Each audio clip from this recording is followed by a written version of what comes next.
Nakatutok pa rin kayo sa programang With Due Respect. Excited na ba kayong malaman kung sinong mga personalidad ang iikutan ng ating ruleta? Yes, may ruleta po kami sa palabas na ito. Basta para sa atin guys, magbibigay tayo ng, ito para kay Tordini dito, quick comments bakit lang ako? Quick lang sa personalidad na matataputan ng ruleta at syempre, Pigilan mo ko. pwede rin nakijoin ng ating mga ka-vibes. Mag-comment lang po tayo, lalo na dun sa bow tie namin kanina. Share your thoughts na matatapatan ng ruleta sa live stream sa ating ZZMM Radio Patrol sa East 30 Facebook page. At dahil dyan, ito na ang ating Magic Ruleta. It's time! Maikutin ang Magic Ruleta! Alright, so Ayan, using the sino power of ang technology, Magic Ruleta, go! Okay. Ayan. Alright, sige game. Oh, I'm sure kilala nating lahat at alaman to ng So, ating... sino muna lumabas sa ruleta natin? Ang ating ombudsman, ang ating bagong talagang ombudsman na si Boying Remulla. Yes. So, Dino, Bakit ako? Quick comment. quick comments Very lang. quick. Okay. Well, syempre, we wish Ombudsman Boying Remulla all the best. No? His Good. success will be our collective success. So, very important. At hindi madali. No? Hindi madali yung mga gagawin niya. Pero, hindi rin masyadong malaki ang boots to fill. No? Oo. Kasi, sobrang sama ng pinanggalingan ng Ombudsman. Sobrang lala ng performance si Ombudsman Martires. Siya ang pinakamalaking balakid sa right to information ng mga tao before. Ang daming hindi na panagot para mapinagtatakpan pa yung mga Okay. nung panahon na yun. No? Pero si Boying Remulla yung lumabas sa ruleta natin. Si Boying Hindi si Remulla. Ombudsman Martires. Alam mo, Quick lang, ha? Gusto ko last na. Gusto ko last na sabihin. na Gusto ko na naman. sabihin kay Boying. Actually, di ba, namayat si Boying. Si Boying nung SOJ siya. May time na hindi natin siya nakikita. Di ba may no? sakit din kasi? Nagkaroon di ba? daw ng Oo, sakit, may di ba? Sabi, karamdaman. life and death situation. Yes. Daw. Oo. Hindi ko confirm yan, no? Pero nakita natin na namayat. No? Ibig kong sabihin dito is, siguro alam na rin ni Ombudsman Boying Remulla na dapat legacy building na siya. Oo. Ano ba ang iiwanan mo sa sambayanang Pilipino? No? Lalong-lalo na nagkaroon siya ng ganong experience. So I'm wishing him all the best.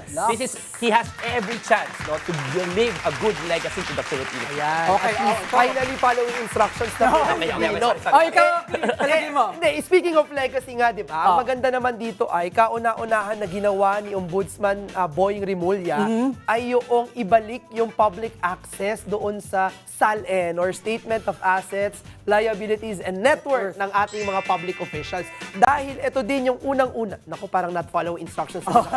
Dahil ito din yung unang-una na memorandum order ng dating ombudsman, which is yung gawing private, no, or mas mahirap, bureaucratic yung proseso ng pag-access sa SALN. Self-aware ka Pero, naman.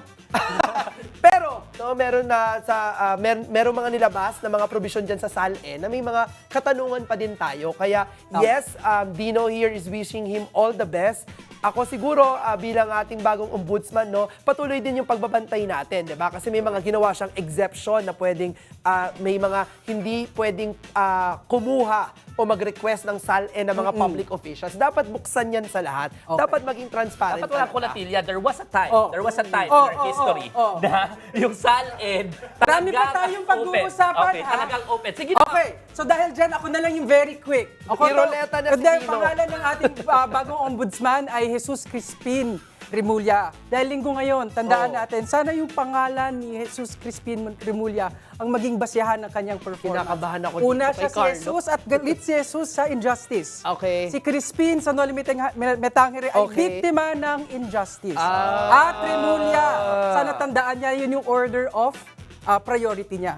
Jesus muna, yung injustice muna, saka na yung Remulla last name. Huli Ibig sabihin, dapat, serbisyo, huli ang politika. huli ang politika. Ganda May na. baon, may baon. Pinag-isipan mo yung kagabi. Oo, Bakit ang ganda nun? Nagsimba ako kahapon so alam natin yan. So okay, next, Roleta.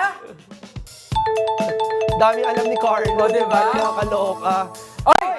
Nako. Oy! Ito, Wala Dino, akong promise. Wala akong comment sa masipag at hardworking Hindi. na congresswoman na yan. Wala akong comment dyan. Wala akong comment. ha? Okay, magkakilala ba kayo? Wala. Baka magkakilala Wala kita. akong comment. Tignan natin kung nakapaganda talaga si Carlo. Sige, isa-isahin mo to. Laila de Lima. Ano yan? Sige, ano yun, Laila? Ba't parang pinapagalitan ako na gumawa ng assignment? Okay, dito tayo. Sige, Nakakauso dahil dyan may pauso ko, hindi lang si Kong Lai lang pag-uusapan natin. Dahil this week, sikat sila dahil sila na naman yung matapang na nanindigan sa pagboto ng no sa anyo ng budget sa Kongreso. Kasama niya ang Makabayan Bloc. Okay, At yung mga ibang progresibong mga... Yung Akbayan. Akbayan, Yung Akbayan of course. block as well. Yes, Oo, kasama nila na nag-no sa... budget in Sa its form. the trillion budget, no, na... At na may unprogrammed funds pa. Yes, yan. na Tumayo sila, nag-nay sila ng malakas. Pero the eyes have it, sabi. Buti na nga lang ay nakabalik ng Kongreso itong si Manay Laila. Kasi nga, kailangan din natin ng ganyang mga matatapang na Tama. mga mambabatas. Kasi halimbawa ngayon, iisipin mo sana, di ba, dahil nasa gitna ng maanumalyang flood control scandal yung buong Kongreso, sana naman mahihiya sila na maglagay pa din ng mga insertions, ng mga questionable na mga unprogrammed funds, pero hindi pa din sila nahihiya. Matapang ba yun? Yung pinakulong ng 7 years? Pinakulong ng 7 years, sinira ang pangalan, pero nagsalita pa rin labang dun sa kay Rodrigo Duterte. Yes. Ang gamit lang ay yung mga kanyang mga sulat Mga kamay. sulat. Matapang ba Dispatch yun? from Krame. Parang di Pero matapang Kong Laila, kami po ay nakikiramay sa pagyaon ng iyong mamahaling pet. Yung pinakamahal niyang pet. Ginawa ko na naman yung assignment. Ang dami Galing ng ka lang. research Magaling dito. ka lang. Hindi niya talaga alam. But dahil dyan, next na tayo. Galing ka tayo. Sabi, pina-underan ko na naman sila. Hi, Manay Laila de Lima. Hello! Galing naman ang segment ni Carlo, nag-research talaga siya. Okay, Roleta! Pwede ako mauuna yata this time around. Tako na, parang nagkamali ako na ako yun. Meow, Okay. meow, meow, meow, meow, meow, meow. Naku, Meow, ano, meow, marami meow. akong insights Oo. dito. Baka dito ako matatagalan. As a fellow gamer, balansehin po natin, game responsibly. Maglaro po tayo hanggang gusto nating mapuyat. Pero yung mga obligasyon natin sa taong bayan, huwag nating idahilan na naglaro po tayo, di ba? Yun lang naman yung sinasabi. But on a serious note, halal ka ng bayan. Sa sarili mong ethics hearing, hindi ka sisipot dahil allegedly napuyat kang kaka-games. And also, please use Waze para di tayo naliligaw sa mga village na pupuntahan natin. Yun na, that's it. Hoy, hindi tayo sponsored ng Waze. Pwede ba Google Maps? Oo, di ba? Well, si Kong Kiko, no, sabi kasi niya as a fellow gamer, ako naman as a Yan. fellow cat lover. Akala ko Ayan. fellow Gen Z. Pwede din. Pasado pa tayo dyan. Ang tingin ko naman kay Kong Kiko, di ba nga medyo sumisikat siya ngayon dahil medyo unserious yung kanyang politics, di ba? Medyo nakakatawa siya, medyo kung ano-anong sinasabi din. Minsan nagmamyaw na lang sa gitna ng mga interview at mga talakayan, di ba? At itong klaseng ganito ng forma kasi ng politika, ito yung medyo sikat ngayon sa mga kabataan, no, yung unserious na politics. Kaya nakakahalina din. Pero ang worry ko syempre is that hopefully, hindi lang ito maging yung forma lang ng politika yung ginagamit niya mula sa Gen Z. Ang question ko ay whether yung kanyang pinaglalaban din, malapit-lapit din dun sa pinaglalaban ng henerasyon na ito, di ba? Kasi parang nakikita ko, medyo parang you're ending in the wrong camp, Kiko Barsaga, di ba? Medyo may mga pinupuntahan ka, baka kaya ka naliligaw, talagang ligaw na po ata ang landas din. Ako, sisimplehan ko lang, no? Para lang nag-worry ako na puro antics, pero puro theatrics, no? I understand that politics may be entertaining, but it shouldn't be about entertainment, no? Parang nakikita ko lang dito kay Congressman Barzaga, ano yung next na palabas, ano yung next na antics, ano yung next na theatrics. Huwag nating kakalimutan na si Congressman Barzaga, ang in-endorse niya po ay si President Bongbong Marcos at ang Unity Team. No? Tapos ngayon, tira siya ng tira kay President Bongbong Marcos. And isa siya sa mga nilapitan at tumulong dito sa unity team ng mga panahon na yon, 'di ba? So, para sa akin lang, be consistent, no? Eh yung mga magulang mo nga noon, iba yung mga sinuportahan. In front of everybody, kinonta mo yung mga magulang mo. Tapos ngayon, feeling mo yan ang in, no? At saka yung mga criticisms ba, okay yan, no? Pero ano ba trabaho ng congressman? Ano na ba yung mga panukalang batas at polisiya nitong si Congressman Barzaga, or everything is all about theatrics, antics, no? Hindi dapat ganoon yung politika natin. Batang-bata pa lang, simula pa lamang, ganyan na ba ang klaseng politika na gusto natin? I don't think so. We might be giving him too much airtime. Well, to be fair, and parang meron din naman siyang mga pinropose na bills na sinusupport yung AI and technology. So hindi naman talaga, sana mas ganun ang bibigay natin. I want to see him in a debate about all of these policies. Yes, exactly. Yun. So okay, tuloy po tayo sa ating ruleta. Sino kaya susunod na Wala labas kay dito? Kong Kiko, papunta kay... Ay! Wow! Sec Vin. Ano to? Ito yung before siya maging DPWH secretary Sec Vince siguro. Dizon. Batang-bata, bagets na bagets siya sa picture, ha? Ng DPWH. Ano to? POV, where it started and how it's going siguro, no? Ano ba yan? Consistent pa ba yan sa totoong buhay? Oo nga eh. Parang may mga pictures tayo na parang nakita natin, damang-dama natin ang stress. Hindi, kung ako din naman, syempre, ma-haggard din ako dun sa laki ng problema Tama. na minana niya sa DPWH, di ba? Siya na nga mismo nagsabi na halos 400 na mga proyekto ng flood control ay mga ghost projects, no? Siguro kagaya ng sinasabi ng marami, no, gusto nating magtagumpay si Sec Vince Dizon dahil lahat tayo ay very concerned sa status ng ating mga infrastructure, no? Yung mga proyekto ng DPWH. Ngayon po, lumilindol, kasalukuyan po, merong kinakaharap na bagyo yung ating bansa, no? Nakasalalay po yan sa lakas ng mga infrastruktura at mga proyekto ng inyong departamento. So, sana magkaroon pa siya ng lakas, no? At sana, syempre, gaya ng marami din nating mga kababayan, ay hindi mauwi sa pamumulitika, syempre, yung kanyang pagpapatakbo ng departamento. Well, sa akin kasi, itong si Sec Vince, marami na pinagdaan ng administrasyon niya. Lagi survivor yan. Oo. Lagi from GMA, appointed yan. Pinoy, appointed yan. Magkaedad Rodrigo ata kayo. Duterte, appointed yan. Si Sec Vince. So, survival siya across administrations. But You can isn't say, that a good thing na, maybe it's a good thing, that's maybe it's a bad thing because he's always a political appointee. He's not, di ba, the career official. So, ibig sabihin, he can traverse administrations. Yes. I'm not sure if it's a good thing or a bad thing because there's supposed to be boundaries, di ba? Yes. Siya rin supposedly yung doon sa vaccine czar ba natin nung time ng pandemic. Pandemic, yeah. Pero right now, I wish him all the best kasi ang ganda sana nung mga Daming projects niya. Daming all the best, no? Ang dami mga wish him all the best. So yung sa DOTR, I just think honestly na he just had such a short stint.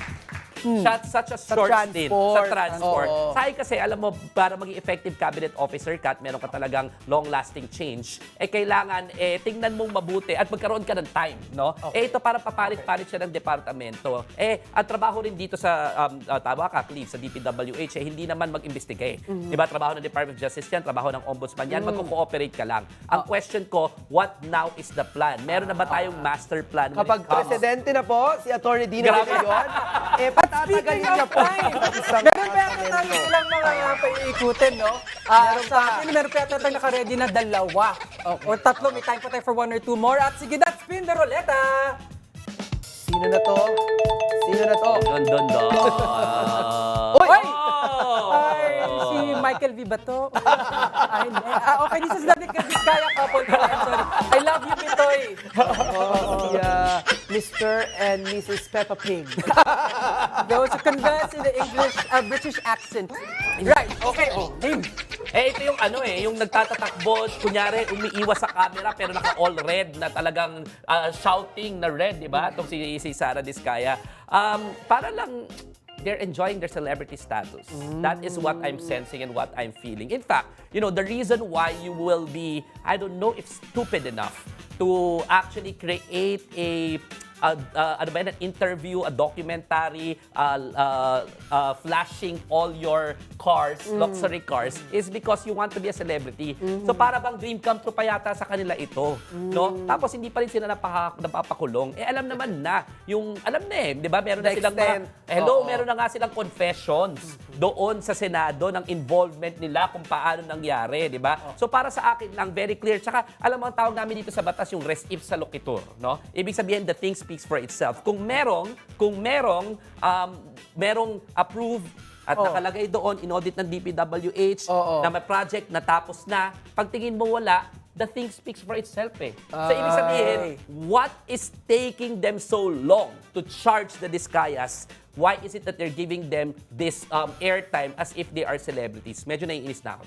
Okay na, okay. Kay Dino na yung kanilang sa flood control. Ako naman, syempre, baka din nakalimutan natin na si Mrs. Diskaya, di ba, tumakbo, no? Dati sa Pasig City Yes, bilang mayor. mayor. No? Ang iniisip ko ngayon ay, tatakbo pa kaya ulit? si Sara Diskaya. May perpetual ulit disqualification pag na-convict ka. Pero Pero yun yun nga. nga, di ba? So baka mamaya, hindi na lang sa Pasig City kasi sabi nga ni Dino, naging celebrity na may sila. national prominence na Nako, siya. baka mas sa national level Tama. position na yung Ako takbuhan. masasabi ko dyan, meron pa naman silang panahon na magbago ng tono. Talagang gusto nilang mag-public service, edi ang pinakamalaking public service na bibigay nila yung magsabi ng katotohanan at idawit ang dapat mga managot. At dahil dyan, may isa pa tayong roleta. Okay. So, lalo ko kinakabahan habang tumatagal eh. Hoy! Okay, Hi, you are Bunot of the Week, Oo. Professor Richard Heydarian. Doing his Donald Trump. Nasaan niya pala siya? He's in Oxford. In Oxford ba? yes. Not Sub-Saharan? Ay! You went Shots there, fired ka, Cleve. grabe. Ikaw talaga. Baka naman Eastern Europe. Eastern Europe. Baka Eastern Europe. Hindi, bakit ba wala kasi si Richard? Oo. Anong sagot dito? May ginagawa po siya sa Oxford University sa kasalukuyan. Alam niyo naman po, nagtatago-tago po talaga si Richard din. Mula sa mga kinauukulan dito. No? Biro lang po, no? Miss ka na fairness namin, naman. Richard, ha? In fairness naman sa kaibigan nating yan. O, ito na yung balance, ha? Anong bala? Sa kaibigan natin yan, talaga namang well-celebrated academic yan. Correct. He gets invited in the top universities all over the world to speak about international law, international politics, national politics, even in the West Philippines Sea, no? And I've seen him speak in a lot of forums. So talaga epektibo yan. Epektibo yan. Kaya talaga naiimbitahan siya. So totoong legit siguro na nasa Oxford siya. Di umano. Para sa mga nakikinig sa radyo, kayo panoorin nyo lang po yung replay ng live stream namin para makita nyo po yung dinidescribe namin na background na hindi umaandar. Di umano. Oo, so, Kunyari naglalakad, di umano. Saka okay na din po siguro, parang komportable na kaming tatlo dito. Hindi ko din siguro pa iimbitahan na bumalik si Richard. Imbitahin natin si Dr. Robin Garcia. Yes! We miss you, Dr. Robin Garcia. Ang balita ko ay nasa beach. Ay, ganon? sige. Di umano. Di umano. At siguro, kaya feeling ko next week, kung meron tayo next week, may countdown timer na tayo sa bottom ng screen natin para sa quick reacts natin. At dahil dyan, I think pupunta na tayo sa susunod natin na segment, no?